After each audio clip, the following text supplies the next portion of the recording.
Ow! Okay, so Full Moon Friday. Hello, welcome. Okay, um,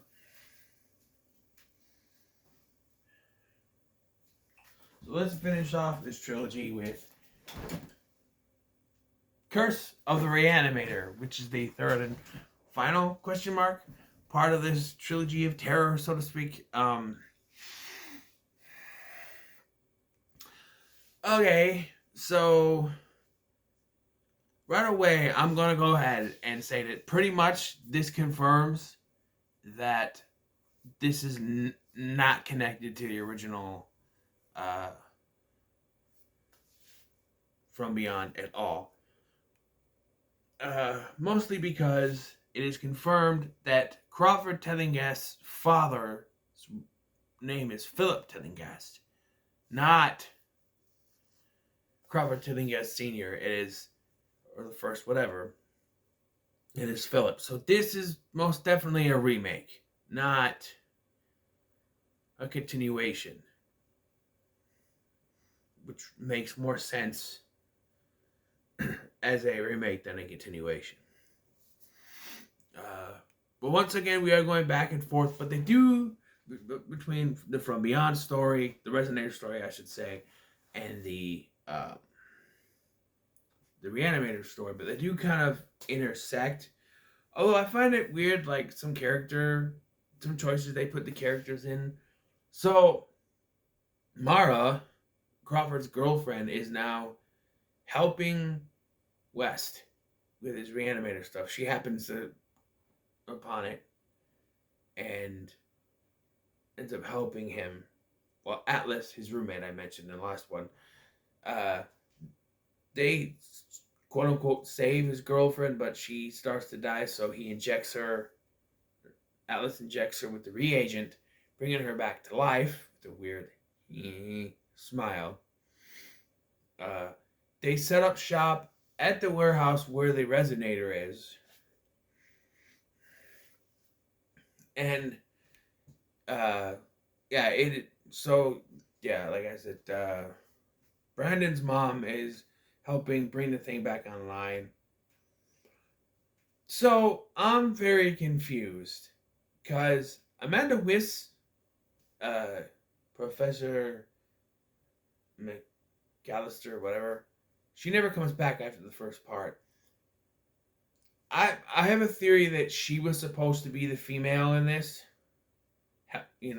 forcing him to do this, because it feels out of nowhere that Brandon's mom is just forcing him to do this. And I feel like it was supposed to be her, but they couldn't get her to come back for these, so they just changed the character. So overall, I feel like this was not 100% what they wanted it to be. 3 of the actors couldn't come back. And so they had to change what it was supposed to be. It just feels to me like she's based off of a character from, I think she's supposed to be that character from Beyond. And like she's only in the first part. They set her up like she has this little medallion thing. There's something with her is going on. I think originally she was the one who reset time, the way it looked, the look on her face. But they had to change it because they couldn't get the actress back. I don't know. And I'll tell you what, I was right. I was goddamn right. The girl, Dakota is her name, that shows up and hits on Carrie, that's the blonde chick. She's in on it, I guess. She shows up. She keeps asking about Crawford and wanting to meet him and stuff. And she shows up at the warehouse and helps Brandon's mom fix the machine. Then kills Brandon's mom. And then she disappears because the next scene we see have Crawford showing up to look at the machine. And then Wallace shows up and the machine gets the machine working, but he kills Wallace, shoots him a bunch of times. But the weird pink naked lady creature from beyond shows up, and Dakota is in on it, and she's like summoning her forth. Uh, I'll tell you this: the first part of this, like most of this, was just kind of going through the motions for me. It was just kind of meh, whatever. The finale to this, though, I think they did a pretty good job merging the two stories together. Because then they're trying to bring this corpse, this stud guy that I thought was Bear, but it's not, trying to bring him back to life. And they got other corpses, other bodies. I just find it weird that all of a sudden Mara is relegated to helping West when she had no prior connection to him, but who knows? Uh, but so once the resonator is turned on, it connects to everything. The people and even the dead reanimated corpses they've come to life and they're going forward and they're attacking. The girlfriend kills Atlas, so he was pretty much useless in this. He's supposed to be Dan Kane, so this was the girlfriend. It's basically Bride Reanimator bringing a girlfriend back to life. Although it wasn't. It was supposed to be Megan in Bride Reanimator, but it ended up being someone else. But it wasn't Megan. Although I forgot to mention in the second part, they did mention Dean Halsey. So there's that.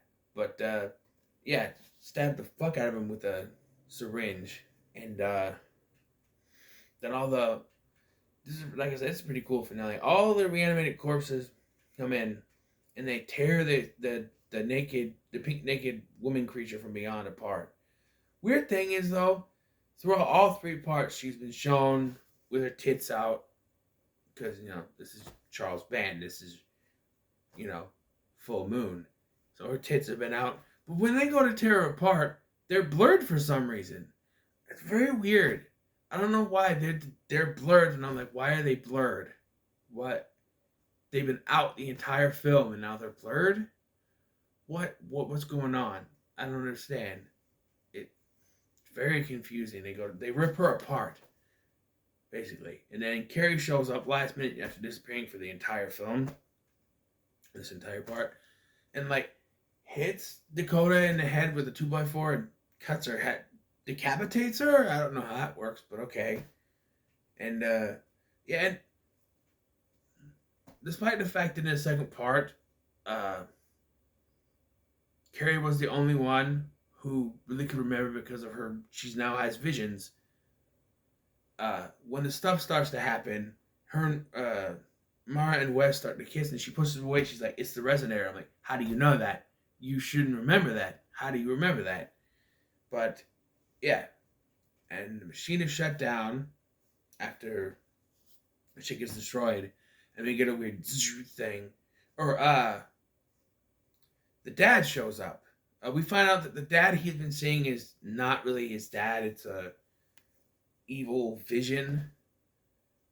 But then his real dad shows up at the end thanks to the resonator. They hug, and then there's a weird transition thing, and we cut back to the previous day before with West holding up the dead head, and now he's got the green reagent. So it's saying now he's got, because all the reagent he's been trying to use is not green, and now at the end he's finally got the green one. So that's what it was setting up. I don't know if they're going to follow this up with a straight Re-Animator one or not, but I feel like the resonator stuff is done. Like this finished it off. Yeah, this was fine. It's another middle of the road. I can't say, not worth your time. Although, if this was a regular movie, it probably would be. The finale was what made it kind of middle of the road for me. But, like, as a 3-part, you gotta watch all 3 parts. I just feel like they could have done more. Once again, they kind of separated stuff, but they did bring them together again at the end. But it was fine. Middle of the road, like I said. But, yeah. But we're not done with the world of Lovecraft and Stuart Gordon, because my next one, Full Moon, is going to be The Pit and the Pendulum, the 1991 version by Stuart Gordon. So look for that. next week. But as you can tell, my voice is starting to go now a little bit. But this was an interesting trilogy to watch. All 3 parts in one day. Very interesting. So, what are your thoughts on Curse of Re-Animator? Let me know in the comments below. Make sure to like, share, and subscribe. Thanks for watching. I've been Scotty. I'll see you in the next one.